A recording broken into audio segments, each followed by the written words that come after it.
আসসালামু আলাইকুম প্রিয় বন্ধুরা, আমি এখন আছি নড়াইল রেল স্টেশনে।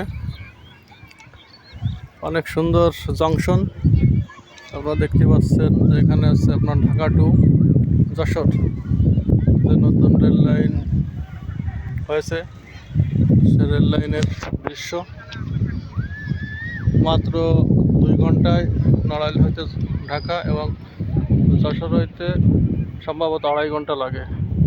2.5 ঘন্টায় মাত্র যশোর থেকে ঢাকা।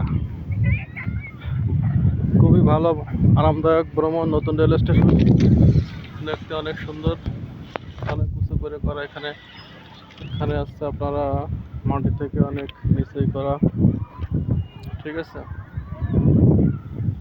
তো আশা করি সবাই আমাদের যশোর থেকে যদি যাইতে চান ঢাকা, নড়াইল স্টেশন আছে, যশোর থেকে যশোর হয়ে আসতে পারেন আপনারা। খুব অল্প সময় ঢাকায় চলে যাবেন। নড়াইল থেকে 350 টাকা এবং যশোর থেকে সম্ভবত 400 হবে এরকম। যাই হোক, আসসালামু আলাইকুম, সবাই ভালো থাকেন।